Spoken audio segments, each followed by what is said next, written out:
Hi dear student, I am Parvati Devi, lecturer in Commerce, Sri Venkateshwara College of Arts and Science, Amlapuram, affiliated to Adikavi Nannaya University, Rajamahendravaram.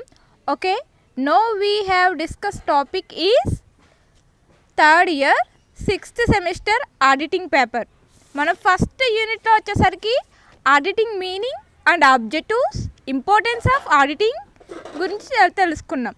Auditing and auditing as vigils అంటే versus mechanism role of auditor in checking corporate frauds. ఇప్పుడు మనం checking యొక్క auditor యొక్క లక్ష్యాల గురించి తెలుసుకుందాం. అలాగే auditing advantages గురించి, దాని యొక్క పరిమితుల గురించి, లిమిటేషన్స్ గురించి, దాని యొక్క ఆవశ్యకత గురించి తెలుసుకుందాం. Next of important role of ఈ మోస్ట్లీ ఇంపార్టెంట్ క్వశ్చన్ ఏంటంటే importance of meaning auditing objectives, very very most important. అలాగే నెక్స్ట్ యొక్క టాపిక్ కూడా చాలా చాలా important, auditing advantages and limitations and ఆవశ్యకత గురించి మనం తెలుసుకుందాం.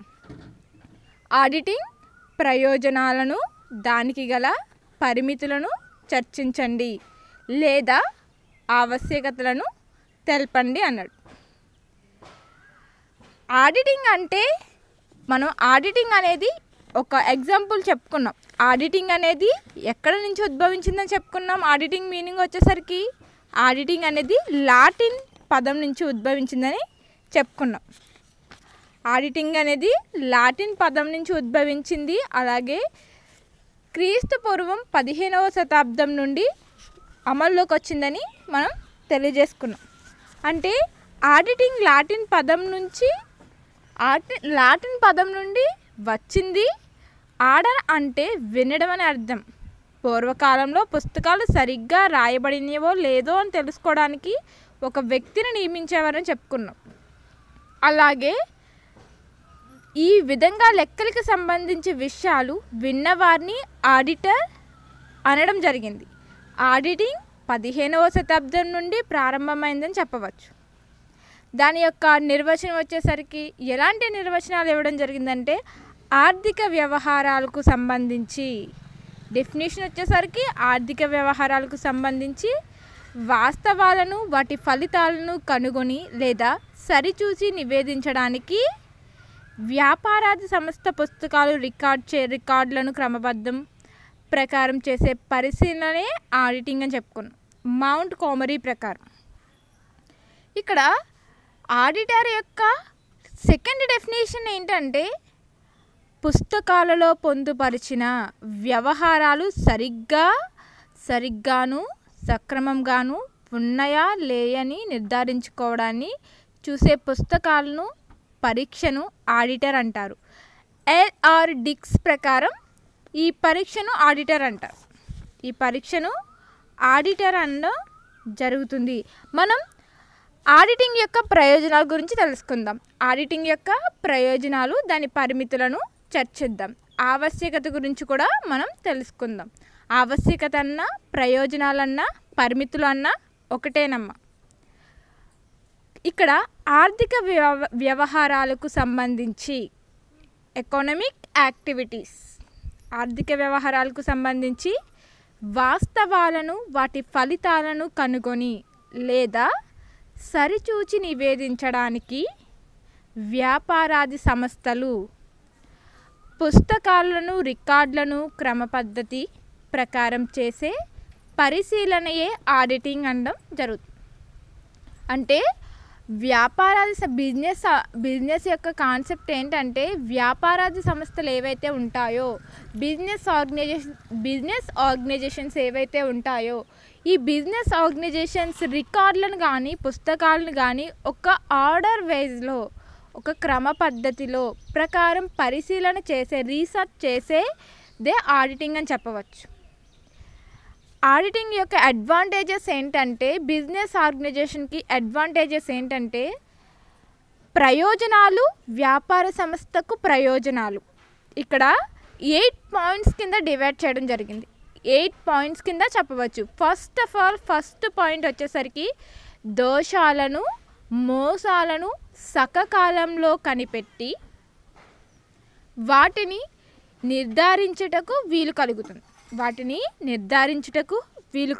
అంటే ఈ మోసాలు దోషాలు ఏవైతే ఉన్నాయో సకాలంలోనే కనిపెట్టి వాటిని నివారించుటకు అంటే కంట్రోల్ చేయడానికి వీలవుతుందని అర్థం.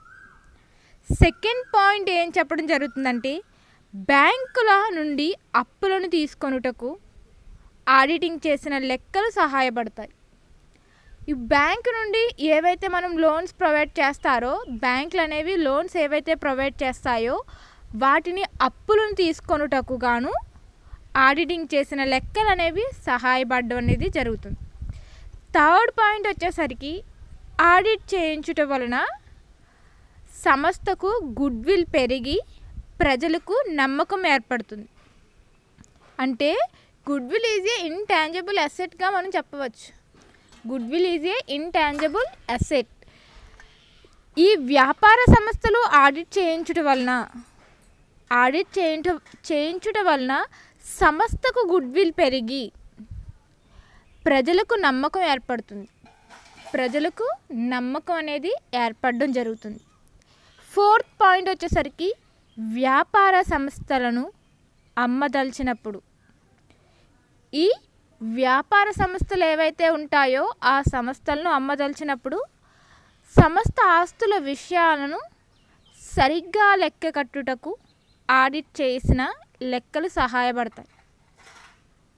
అంటే ఈ వ్యాపార సంస్థలు ఏవైతే ఉంటాయో బిజినెస్ ఆర్గనైజేషన్కి సంబంధించిన సంస్థలు ఏవైతే ఉంటాయో అవి మనం అమ్మదలిచినప్పుడు అంటే సేల్స్ అమ్మదలిచినప్పుడు సమస్త ఆస్తుల విలువను సరిగ్గా లెక్క కట్టుటకు ఆడిట్ చేసిన లెక్కలు సహాయపడడం అనేది జరుగుతుంది. ఇక్కడ ఫిఫ్త్ పాయింట్ వచ్చేసరికి పన్ను విధింపు విషయంలో అంటే ఇన్కమ్ ట్యాక్స్ అని కూడా అనొచ్చు. పన్ను ఏవైతే విధించు సమయంలో ఆదాయపు పన్ను అమ్మకపు పన్ను అధికారులు ఆడిట్ చేసిన లెక్కలు నమ్ముతారు.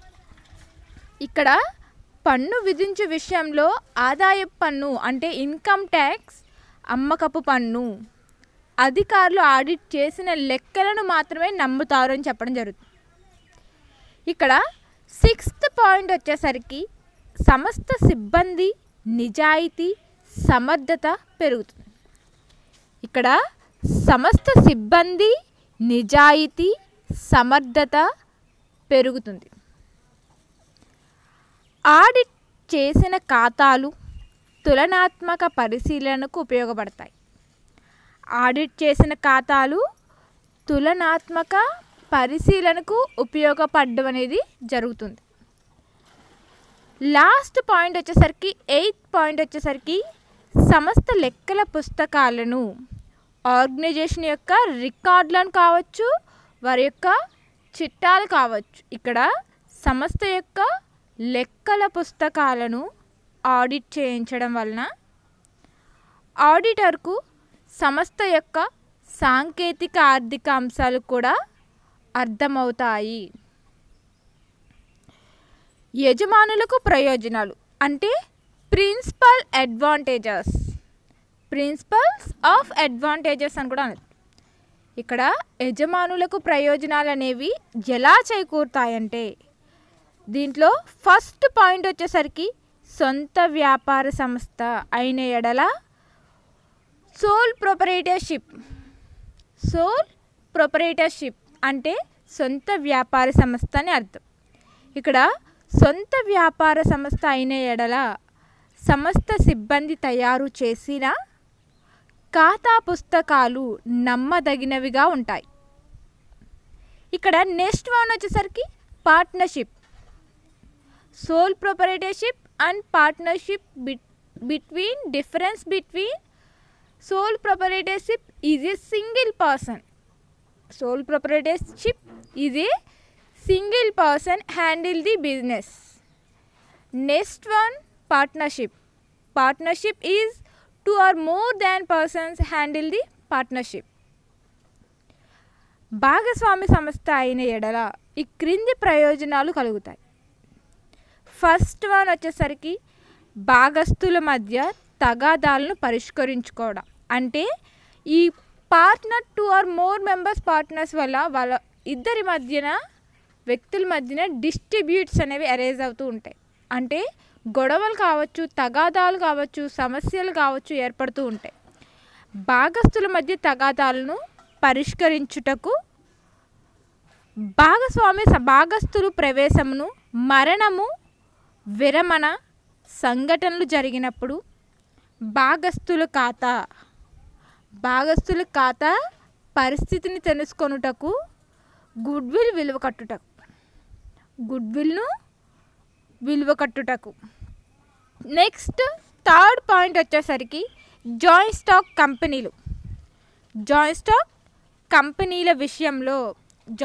కంపెనీల విషయంలో వాటాదారులు తమ దైనందిన కార్యకలాపాల్లో పాల్గొంటారు. కాబట్టి వారి శ్రేయస్సును రక్షించుటకు కంపెనీలకు ఆడిట్ తప్పనిసరి. ఇక్కడ ఫోర్త్ పాయింట్ వచ్చేసరికి ధర్మ సంస్థలు అసోసియేషన్లు మొదలైన విషయంలో వాటి ధర్మకర్తలు, అధ్యక్షులు సంస్థ సొమ్మును సరిగ్గా వినియోగిస్తున్నారో లేదో అని తెలుసుకొనుటకు ఆడిట్ లెక్కలు ఉపయోగపడతాయి. ఆడిట్ లెక్కలు అనేవి ఉపయోగపడడం అనేది జరుగుతూ ఉంటుంది. నెక్స్ట్ వన్ వచ్చేసరికి ఇతర ప్రయోజనాలు అగ్ని ప్రమాదం జరిగినప్పుడు. అదర్ అడ్వాంటేజెస్ ఏంటంటే ఇక్కడ ప్రిన్సిపల్స్ అడ్వాంటేజెస్ గురించి తెలుసుకున్నాం, అలాగే బిజినెస్ ఆర్గనైజేషన్ యొక్క అడ్వాంటేజెస్ గురించి తెలుసుకున్నాం. First of all business advantages, second of all principles advantages, third one other advantages అంటే ఇతర ప్రయోజనాలు. అగ్ని ప్రమాదం జరిగినప్పుడు నష్టపరిహారాన్ని నిర్ణయించుటకు బీమా కంపెనీలు ఆడిట్ చేసిన లెక్కలు ఉపయోగపడతాయి. ఫైర్ యాక్సిడెంట్స్ వల్ల కావచ్చు, అగ్ని ప్రమాదం వల్ల కావచ్చు జరిగినప్పుడు సరుకు అనేది నష్టపోవడం అనేది జరుగుతుంది. అంటే పరిహారాన్ని నిర్ణయించుటకు గాను ఈ బీమా కంపెనీలు, అంటే ఈ బీమా ఇన్సూరెన్స్కి సంబంధించిన కంపెనీలు ఏవైతే ఉంటాయో ఆడిట్ చేసిన లెక్కలకు ఉపయోగపడడం అనేది జరుగుతూ ఉంటుంది. నెక్స్ట్ వన్ వచ్చేసరికి మదింపుకు ఆదాయపు పన్ను, అమ్మకపు పన్ను అధికారులకు ఆడిట్ చేసిన లెక్కలు ఉపయోగపడతాయి. థర్డ్ వన్ వచ్చేసరికి ఆడిట్ అయిన లెక్కలు కోర్టులో ఉన్న వ్యవహారాలను రుజువుపరుచుటకు ఉపయోగించవచ్చు. ఆడిట్ చేసిన లెక్కలు ఏవైతే ఉంటాయో, ఆడిట్ అయిన తర్వాత లెక్కలు ఏవైతే ఉంటాయో కోర్టులో ఉన్న వ్యవహారాలను రుజువు పరుచుటకు ఉపయోగించు. ఫోర్త్ పాయింట్ వచ్చేసరికి వ్యాపారమును కొనుగోలు చేయు వ్యక్తి ఆడిట్ చేసిన లెక్కలను ఆధారంగా చేసుకొని కొనుగోలు ధరను తేలికగా నిర్ణయిస్తాడు. ఆడిట్ ఫిఫ్త్ పాయింట్ వచ్చేసరికి ఆడిట్ చేసిన లెక్కలు ప్రజలకు కంపెనీలపై విశ్వాసం పెంచి, అంటే ఆడిట్ చేసిన లెక్కలు ప్రజలకు ట్రూ ఆర్ ఫెయిర్ వాల్యూని తెలియజేయడం వల్ల కంపెనీపై విశ్వాసం పెంచి వాటాలను కొనుగోలు చేయుటకు ప్రేరేపిస్తారు. సిక్స్త్ పాయింట్ వచ్చేసరికి సమస్త పుస్తకాలను ఆడిట్ చేసిన ఎడల సమస్త వాటాలను సెక్యూరిటీగా పెట్టి వాటాదారులు బ్యాంక్ నుండి రుణాలను పొందవచ్చు. ఇక్కడ సెవెంత్ పాయింట్ వచ్చేసరికి తన దక్కుతున్న వాటాలు ఖచ్చితమైన విలువను లెక్క కట్టుటకు వాటాదారులకు ఆడిట్ చేయబడిన లెక్కలు ఉపయోగపడతాయి. పైన పేర్కొన్న ప్రయోజనాల వల్ల అన్ని వ్యాపార సంస్థలకు అన్ని కాలాల్లోని ఆడిట్ అవసరమని తెలియజేస్తుంది.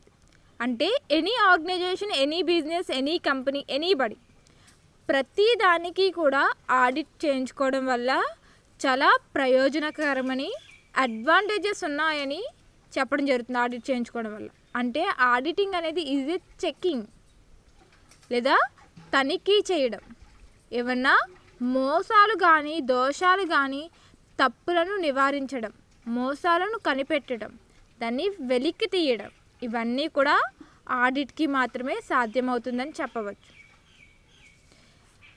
ఆడిట్ లిమిటేషన్స్, ఆడిట్ పరిమితులు అని చెప్పచ్చు. దీంట్లో ఫస్ట్ వన్ వచ్చేసరికి పూర్తి సమాచారాన్ని తెలియజేయదు. పూర్తి సమాచారాన్ని తెలియజేయడం అనేది జరగదు. అంటే ఇక్కడ పూర్తి సమాచారాన్ని తెలియజేయదు. పద్దు పుస్తకాలను ఆడిటర్ అనేవాడు తనిఖీ చేసినప్పుడు ఆడిటర్ పుస్తకాలలో వ్రాయబడిన అంశాలపై ఆధారపడవలసి ఉంది. తెలివితేటలతో, తరచుతో అంటే చతురతతో పుస్తకాలను, పద్దులను తారుమారు చేసి దొంగ లెక్కలను తయారు చేయుట ఎడల అవి బయటపడకపోవచ్చు. నెక్స్ట్ ఆఫ్ ఆల్ పూర్తి సమాచారాన్ని పొందలేకపోవుట.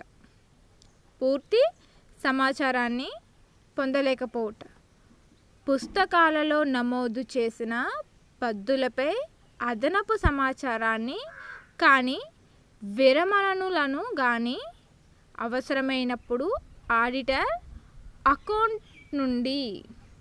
అకౌంటెంట్ నుండి కానీ ఇతర బాధ్యతలు గల అధికారుల నుండి కానీ పొందవలెను.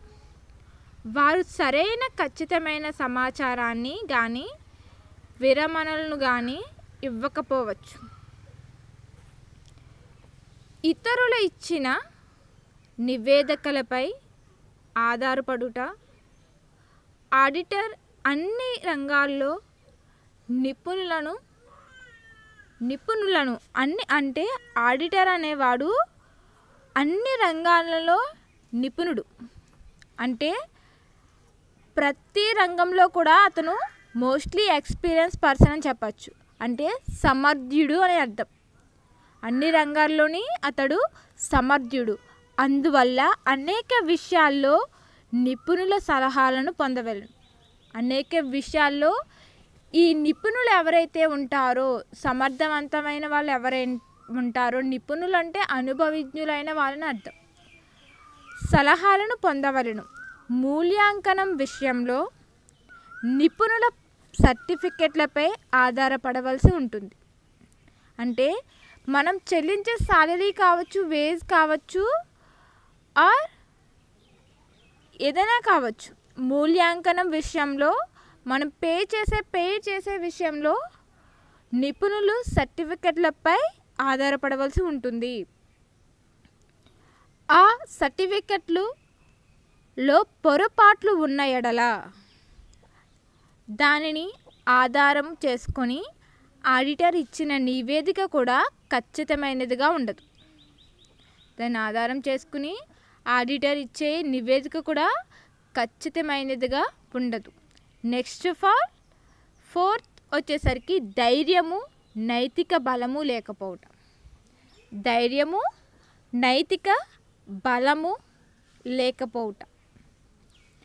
ఆడిటర్ తాను నమ్మిన విషయాన్ని జంకు లేకుండా బయట పెట్టగల ధైర్యము, నైతిక బలము కలిగి ఉండవాలి.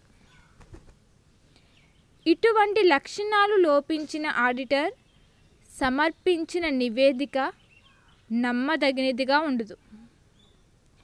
ఇక్కడ ధైర్యము, నైతిక బలము లేకపోవటం వలన ఏమవుతుందంటే ఆడిటర్ అనేవాడు తాను నమ్మిన విషయాలను జంకు లేకుండా బయట పెట్టగల ధైర్యము, నైతిక బలము కలిగి ఉండవలెను. ఇటువంటి లక్షణాలు లోపించిన ఆడిటర్ సమర్పించిన నివేదిక నమ్మదగినదిగా ఉండదు. నెక్స్ట్ ఆఫ్ ఆల్, ముగింపు లెక్కలు ఖచ్చితాన్ని ఆడిటింగ్ పూచి ఇవ్వదు. ఇక్కడ ముగింపు లెక్కలు అనేవి బ్యాలెన్స్ షీట్, ముగింపు లెక్కలు ఖచ్చితానికి ఆడిటింగ్ పూచి ఇవ్వదు. ఆడిటింగ్ అనేది పూచి అనేది ఇవ్వదు. ఆర్థిక సంబంధమైన స్టేట్మెంట్ను ముగింపు లెక్కలను తయారు చేస్తున్నప్పుడు అనేక విషయాలను గురించి మోచించవలసి ఉంటుంది. భిన్న అభిప్రాయాలుట వలన సరైన నిర్ణయాలు తీసుకోలేకపోవచ్చు. అందువల్ల ముగింపు లెక్కల ఖచ్చితాన్ని పూచి ఇవ్వదు. ఆడిటింగ్ శవ పరీక్ష లాంటిది. ఆడిటింగ్ అనేది శవ పరీక్ష లాంటిది. ఆడిటింగ్ ప్రేత పరిశోధన లాంటిదని, ఆడిటింగ్ అనేది ప్రేత పరిశోధన లాంటిదని కొందరు అభిప్రాయ సంఘటనలను జరిగిపోయిన తరువాత వాటి గురించి పరిశోధించినంత మాత్రాన వారిలో మార్పు రాదు. అందువల్ల ప్రయోజనం లేదు. నెక్స్ట్ ఆఫ్ ఆల్, పక్షపాత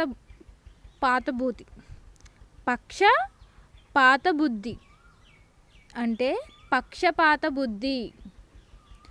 ఆడిటర్ తరచుగా తన పనిని పక్షపాత బుద్ధితో ప్రారంభిస్తాడు. అందువల్ల ఎంత స్వతంత్రంగా స్వేచ్ఛ ఉండాలనుకున్నప్పటికీ ఉండలేకపోవచ్చు. నెక్స్ట్ ఆఫ్ ఆల్, పద్దుల పరిశీలన. ఆడిటర్ పుస్తకాలను యథార్థతను గురించి తెలియజేయను, కానీ మేనేజ్మెంట్ యొక్క సమర్థతను కానీ నీతి నిజాయితీలను కానీ పట్టించుకోదు. ఇక్కడ వచ్చేసరికి పద్దుల పరిశీలన అనేది ఎలా ఉంటుందంటే, ఈ మేనేజ్మెంట్ ఏదైతే ఉంటుందో, ఆడిటింగ్ పుస్తకాలు యథార్థతలను గురించి తెలియజేయను అనేది మేనేజ్మెంట్ యొక్క సమర్థతను కానీ నిజాయితీలు కానీ పట్టించుకోదు. అలాగే అకౌంటెన్సీ ఆడిటింగ్కు మధ్య గల వ్యత్యాసాలు తెలపండి. అకౌంటెన్సీ ఆడిటింగ్కు మధ్య గల వ్యత్యాసాలు తెలపండి. ఇక్కడ అకౌంటింగ్ వేరు, ఆడిటింగ్ వేరు. ఇక్కడ అకౌంటింగ్ వేరు, ఆడిటింగ్ వేరు. ఇక్కడ అకౌంటింగ్ అనేది ఒక నిర్ణీత కాలంలో బుక్ కీపర్ల తయారు చేసిన ఖాతాల నుండి సంగ్రహ నివేదికలను తయారు చేసి సమస్త ముగింపు లెక్కలను తయారు చేయడానికి సంబంధించిన పనిని అకౌంటింగ్ అంటారు. ఒక నిర్ణీత కాలంలో బుక్ కీపర్లు అనేవారు తయారు చేసిన ఖాతాల నుండి సంగ్రహ నివేదికలను తయారు చేసి ఈ సంస్థ యొక్క ముగింపు లెక్కలను నివేదికలు అంటే తయారు చేయడానికి సంబంధించిన పనిని అకౌంటింగ్ అనడం జరుగుతుంది. ఆడిటింగ్ అనేది వ్యాపార సంస్థ ఆర్థిక స్థితిగతులను నిరాధివాదికంగా ఫలితాలను పరిశీలించే పుస్తకాలను, రికార్డులను, వాటికి సంబంధించిన వోచర్లను సహాయంతో విమర్శనాత్మకంగా పరిశీలించుటకు ఆడిటింగ్ అంటారు. ఇక్కడ వ్యాపార సంస్థలో ఆర్థిక స్థితిగతులు, ఇక్కడ బిజినెస్లో ఏమన్నా లోటుపాట్లు ఉన్నట్లయితే స్థితిగతులను నిరావధికంగా ఫలితాలను ప్రతిబింబించే పుస్తకాలను, రికార్డులను, వాటికి సంబంధించిన వోచర్లను సహాయంతో విమర్శనాత్మకంగా పరిశీలించుటను ఆడిటింగ్ అంటారు. ఇక్కడ అకౌంటింగ్కి ఆడిటింగ్కి మధ్య డిఫరెన్స్ ఏంటంటే చూడండి, స్వభావం. ఫస్ట్ వచ్చేసరికి ఈ స్వభావం అనేది ఎలా ఉంటుందంటే, ఆడిటింగ్ నిర్మాణాత్మకమైనదని, లాభ నష్టాల ఖాతా, ఆస్తి అప్పుల పట్టిని తయారు చేయడానికి అవసరమైన అకౌంటింగ్ సమాచారాన్ని ఇది స్వీకరిస్తుంది. మరి అకౌంటింగ్ వచ్చేసరికి ఆడిటింగ్ నిర్మాణాత్మకమైన లాభ నష్టాల ఖాతాలను, ఆస్తి అప్పుల పట్టిని తయారు చేయడానికి అవసరమైన ఆడిటింగ్ సమాచారాన్ని గ్యాదర్ చేయడం అనేది, సమాచారాన్ని సేవ్ చేయడం అనేది, గ్యాదర్ చేయడం అనేది, స్వీకరించడం అనేది జరుగుతుంటుంది. ఆడిటింగ్ వచ్చేసరికి ఆడిటింగ్ విశ్లేషణాత్మకమైనది. ఇది అకౌంటింగ్ వివరణ పట్టికను తనిఖీ చేయడానికి, నిరూపణ చేయడానికి సంబంధించినది. సెకండ్ పాయింట్ వచ్చేసరికి పరిధి. అకౌంటింగ్లో పరిధి వచ్చేసరికి అకౌంటింగ్ యొక్క పరిధి ముగింపు లెక్కల తయారీకి మాత్రమే పరిమితమై ఉంటుంది. అకౌంటింగ్ యొక్క పరిధి బ్యాలెన్స్ షీట్ని తయారు చేయడానికి మాత్రమే పరిమితమై ఉంటుంది. ముగింపు లెక్కలు తయారు చేయడానికి మాత్రమే పరిమితమై ఉంటుంది అకౌంటింగ్ వచ్చేసరికి. మరి ఆడిటింగ్ వచ్చేసరికి ముగింపు లెక్కలను తయారు చేయవలసిన అవసరం ఉండదు. ముగింపు లెక్కల యథార్థతను లెక్కించవలసి ఉంటుంది. థర్డ్ పాయింట్ వచ్చేసరికి అర్హతలు. అర్హత వచ్చేసరికి కంపెనీ అకౌంటెంట్లకు శాసనాత్మకమైన అర్హతలు ఉండవలసిన అవసరం లేదు. వారికి అకౌంటింగ్ పరిజ్ఞానం ఉంటే చాలు. అకౌంటింగ్ పరిజ్ఞానం ఉండవలసిన అవసరం లేదు. అంటే కంపెనీ అకౌంటెంట్లు శాసనాత్మకమైన అర్హతలు ఉండనవసరం లేదు. వారికి అకౌంటింగ్ పరిజ్ఞానం ఉంటే చాలు. అంటే ఆడిటింగ్ పరిజ్ఞానం ఉండవలసిన అవసరం లేదు. అకౌంటింగ్లో వచ్చేసరికి అకౌంటింగ్ యొక్క పరిజ్ఞానమే ఉంటే చాలు, సరిపోతుంది. ఆడిటింగ్ పరిజ్ఞానం అనేది ఉండనవసరం లేదు. ఓకేనా. ఇక్కడ ఆడిటింగ్లో థర్డ్ పాయింట్ వచ్చేసరికి కంపెనీ ఆడిటర్లకు శాసనాత్మకమైన అర్హతలు తప్పనిసరిగా ఉండవలెను. అతడు చార్టెడ్ అకౌంట్ అయి ఉండవలెను. కంపెనీ ఆడిటర్లకు శాసనాత్మకమైన అర్హతలు తప్పనిసరిగా ఉండవలెను. అతడు చార్టెడ్ అకౌంటెంట్ అయి ఉండవలెను. నెక్స్ట్ ఆఫ్ ఆల్ వచ్చేసరికి అకౌంటింగ్ ఉద్దేశం ఏంటంటే నిర్వహణ ఫలితాలను మరియు వ్యాపార సంస్థ యొక్క ఆర్థిక స్థితిగతులను కనిపెట్టుటయే అకౌంటింగ్ యొక్క ముఖ్య ఉద్దేశం. ఇక్కడ ఉద్దేశం ఏం చెప్తుందంటే, నిర్వహణ ఫలితాలు ఏవైతే ఉంటాయో, మేనేజ్మెంట్ ఇచ్చిన ఫలితాలు ఏవైతే ఉంటాయో, నిర్వహణ ఫలితాలు మరియు వ్యాపార సంస్థ యొక్క, బిజినెస్ ఆర్గనైజేషన్ యొక్క ఆర్థిక స్థితిగతులు, వారి యొక్క పొజిషనింగ్ కనిపెట్టుటయే అకౌంటింగ్ యొక్క ముఖ్య ఉద్దేశం.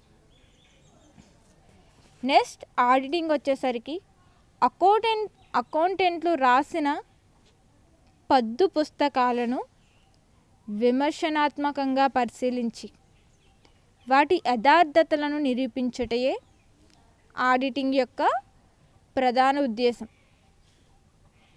నెక్స్ట్ వన్, ఫిఫ్త్ పాయింట్, ప్రారంభం. ఇక్కడ ప్రారంభం వచ్చేసరికి బుక్ కీపింగ్ ఎక్కడ అంతమవుతుందో అకౌంటింగ్ అక్కడ ప్రారంభమవుతుంది. ప్రారంభం ఏం చెప్తుందంటే, అకౌంటింగ్లో వచ్చేసరికి బుక్ కీపింగ్ ఎక్కడ అంతమవుతుందో అక్కడ అకౌంటింగ్ అక్కడ ప్రారంభమవుతుందని చెప్తుంది. అంటే ఒకటి అంతమైతే ఇంకోటి అక్కడ మొదలవుతుందని అర్థం. ఇక్కడ అకౌంటింగ్ వచ్చేసరికి బుక్ కీపింగ్ అనేది అంతం అవ్వాలని చెప్తుంది. అంతమైనప్పుడు ఇక్కడ అకౌంటింగ్ అనేది ప్రారంభం అవడం జరుగుతుంది. నెక్స్ట్ ఆడిటింగ్లో వచ్చేసరికి అకౌంటింగ్ ఎక్కడ అంతమవుతుందో ఆడిటింగ్ అక్కడ ప్రారంభమవుతుంది. ఇక్కడ అకౌంటింగ్కి ఆడిటింగ్కి వర్సెస్ బిగిల్స్ ఏంటంటే ఇక్కడ ఆపోజిట్లో ఉండడం జరుగుతుంది. ఇక్కడ అకౌంటింగ్ వచ్చేసరికి బుక్ కీపింగ్ అంతం అవుతే ఆడిటింగ్ మొదలవుతుంది, అకౌంటింగ్ మొదలవుతుంది. ఇక్కడ ఆడిటింగ్లో వచ్చేసరికి అకౌంటింగ్ అంతం అవుతే ఆడిటింగ్ అక్కడ ప్రారంభమవుతుంది. ఆడిటింగ్లో అకౌంటింగ్ అనేది అంతం అవ్వాలి, అక్కడ ఆడిటింగ్ అనేది మొదలవ్వాలి, ప్రారంభం అవ్వాలి. నెక్స్ట్ ఆఫ్ ఆల్ నియమాపకము. కంపెనీ అకౌంటెంట్లు డైరెక్ట్లచే నియమించబడతారు. ఇక్కడ కంపెనీ అకౌంటెంట్లు అనేవాళ్ళు ఒక ఎగ్జాంపుల్ చెప్పాలి అంటే కంపెనీ ఈజ్ ఏ 2013-1956 ప్రకారం కంపెనీ యాక్ట్ వచ్చేసరికి 2013, రిజిస్టర్డ్ యాక్ట్ 1956. కంపెనీలో ఎవరైతే ఉంటారో వాటాదారులు ఎవరైతే ఉంటారో షేర్ హోల్డర్స్ ఎవరైతే ఉంటారో ఆ షేర్ హోల్డర్స్కి ఓటింగ్ రైట్స్ అనేవి ఉండడం జరుగుతాయి. కంపెనీలో షేర్ హోల్డర్ అంటే ఎవరంటే కంపెనీలో వాటాను కలిగి ఉన్నటువంటి వ్యక్తిని మనం షేర్ హోల్డర్ అంటాం. ఈ షేర్ హోల్డర్కి ఓటు హక్కు అనేది కల్పించడం జరుగుతుంది. ఈ ఓటు హక్కు కల్పించిన వ్యక్తులు ఎవరైతే ఉంటారో వారే డైరెక్ట్గా డైరెక్టర్స్ని ఎన్నుకునే అధికారం అనేది రైట్స్ అనేది కల్పించడం జరుగుతుంది. కంపెనీలో వాటాదారులకే ఓటింగ్ రైట్స్తో పాటు డైరెక్టర్ని ఎన్నుకునే అధికారం కూడా కల్పించడం జరుగుతుంది. ఇక్కడ అకౌంటెంట్లు అనేవారు నియమాపకం అనేది కంపెనీ అకౌంటెంట్లు డైరెక్టర్లచే నియమించబడతారు. అందువల్ల వారు డైరెక్టర్లకు జవాబుదారి.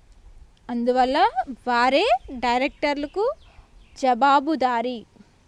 ఆడిటర్లు వచ్చేసరికి ఆడిటింగ్లో వచ్చేసరికి ఆడిటర్లు సర్వసాధారణంగా వాటాదారులచే నియమించబడతారు. ఆడిటర్లు అనేవాళ్ళు సర్వసాధారణంగా ఎవరిచే నిర్మించబడతారంటే వాటాదారులచే నియమించబడతారు. అందువల్ల వారు వాటాలకు జవాబుదారీ అవుతారు. నెక్స్ట్ వన్ వచ్చేసరికి నివేదిక. అకౌంటెంట్లు వారు తయారు చేసిన ముగింపు లెక్కలకు సంబంధించి యాజమాన్యానికి ప్రత్యేకంగా నివేదికను సమర్పించవలసి అవసరం లేదు. ఇక్కడ నివేదిక వచ్చేసరికి అకౌంటెంట్లు వారు తయారు చేసిన ముగింపు లెక్కలు ఏవైతే ఉంటాయో బ్యాలెన్స్ షీట్ కంపెనీకి సంబంధించిన ముగింపు లెక్కలు ఏవైతే ఉంటాయో యాజమాన్యానికి ప్రత్యేకంగా నివేదికను సమర్పించవలసిన అవసరమే లేదు. ఆడిటింగ్లో వచ్చేసరికి ఆడిటర్ తాను తనిఖీ చేసిన పద్దు పుస్తకాలు గురించి తన అభిప్రాయాన్ని తెలుపుతూ యాజమాన్యానికి తప్పనిసరిగా ఒక నివేదికను సమర్పించగలను. నెక్స్ట్ ఆఫ్ ఆల్ అకౌంటింగ్లో ప్రతిఫలం అంటే రిమ్యూనరేషన్. ప్రతిఫలం అనేది రిమ్యూనరేషన్. ఇక్కడ అకౌంటెంట్కు నెలసరి జీతం ఇవ్వబడుతుంది. అకౌంటింగ్లో ఇక్కడ అకౌంటెంట్కు నెలసరి జీతం ఇవ్వబడుతుంది.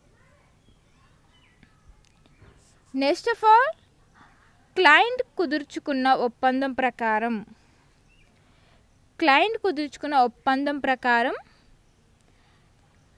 ఆడిటర్కు కొంత నిర్దిత మొత్తాన్ని ప్రతిఫలం చెల్లించడం జరుగుతుంది.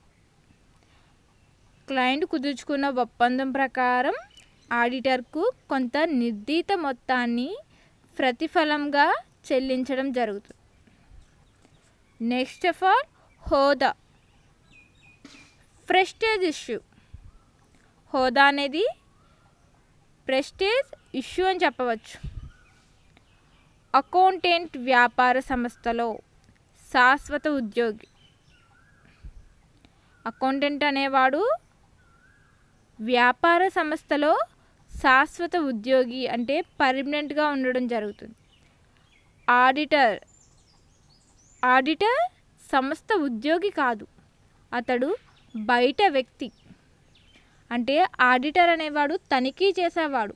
అంటే ఈ ఆడిట్ కానీ చెకింగ్ కానీ ఇన్కమ్ ట్యాక్స్ ఆఫీసర్స్ కానీ వీళ్ళు సడన్గా రైడ్ చేయడం జరుగుతూ ఉంటుంది. అంటే ఆస్తులను వెరిఫై చేయడం, తనిఖీ చేయడం, ఏమైనా ఉంటే బయటికి తీసే వాళ్ళని ఆడిటర్స్ అంటాం. తప్పులను కానీ మోసాలను కనిపెట్టే వాళ్ళని ఆడిటర్స్ అనడం జరుగుతుంది. ఈ ఆడిటర్ సంస్థకు ఉద్యోగి కాదు, అతడు బయట వ్యక్తిగా కన్సిడర్ చేయాలి. నెక్స్ట్ వన్, స్వతంత్రత అకౌంటింగ్కు అంతగా స్వతంత్ర్యం ఉండవు. స్వతంత్ర్యం అనేది ఉండదు. నిర్వహణ అధికారులు ఒత్తిళ్లు ప్రలోభాలకు లోబడి పని చేయవలసి ఉంటుంది. ఇక్కడ అకౌంటెంట్స్ ఎవరైతే ఉంటారో అకౌంటెంట్లకు స్వేచ్ఛ కానీ ఫ్రీడమ్ కానీ స్వతంత్రత కానీ వాళ్ళకి ఎటువంటి హక్కులు కల్పించబడవు. అకౌంటెంట్ అంతగా స్వేచ్ఛాస్వతంత్రాలు ఉండవు. అంటే ఇక్కడ అకౌంటెంట్ అనేవాడికి అంతగా స్వేచ్ఛాస్వతంత్రాలు అనేవి కల్పించవు.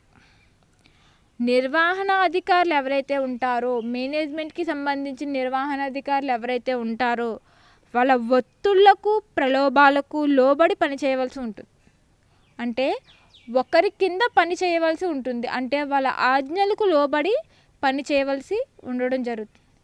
ఎవరైతే తన పై అధికారులు ఉంటారో ఆ పై అధికారుల కింద పనిచేసే వాళ్ళే అకౌంటెంట్లు. అంటే ఈ పై అధికారుల నుంచి ఏదన్నా రైట్స్ కానీ ఆర్డర్స్ కానీ అలాగే వాళ్ళ మీద రైట్స్ అండ్ అథారిటీస్ కూడా నిర్వహణ అధికారులకే ఉండడం జరుగుతుంది. Rights and authorities is a management. అంటే నిర్వహణ అధికారులకు మాత్రమే రైట్స్ అథారిటీస్ ఉండడం అనేది జరుగుతూ ఉంటుంది. ఎవరి మీద ఉండడం జరుగుతుందంటే అకౌంటెంట్ల మీద ఉండడం జరుగుతుంది. వీళ్ళు ప్రలోభాలకు ఒత్తిళ్లకు లోబడి పని చేయవలసి ఉంటుంది అకౌంటెంట్లు అనేవాళ్ళు. నెక్స్ట్ వన్, ఆడిటింగ్లో వచ్చేసరికి ఆడిటర్ స్వతంత్రుడు, ఎలాంటి ప్రలోభాలకు ఒత్తిళ్లకు లోను కావాల్సిన అవసరం లేదు. ఆడిటర్ అనేవాడు చాలా స్వతంత్రుడు, అంటే ఫ్రీ బర్డ్ కింద కన్సిడర్ చేయొచ్చు. ఎలాంటి ప్రలోభాలకు గాను ఒత్తిళ్లకు గాను ప్రెజర్ అనేది ఆడిటర్కు ఉండదు. అంటే ఆడిటర్ మీద రైట్స్ అండ్ కానీ అథారిటీస్ కానీ ఎవరికి ఉండవని కూడా చెప్పచ్చు. నెక్స్ట్ వన్, మార్పు అంటే చేంజెస్. అకౌంటెంట్ వ్యాపార సంస్థలో శాశ్వత ఉద్యోగి. అకౌంటెంట్ అనేవాడు వ్యాపార సంస్థలో కావచ్చు కంపెనీలో కావచ్చు అతడు శాశ్వత ఉద్యోగి. అతనిని ఎప్పటికప్పుడు మార్చరు. అకౌంటెంట్ను వ్యాపార సంస్థలో శాశ్వత ఉద్యోగిగా పరిగణించి అతనిని ఎప్పటికప్పుడు మార్చడం అనేది మార్చరు. ఇక్కడ ఆడిటింగ్ వచ్చేసరికి ఆడిటర్ ప్రతి సంవత్సరం మార్చవచ్చు.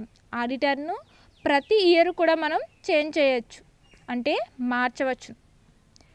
నెక్స్ట్ వన్, పరిజ్ఞానం స్థాయి.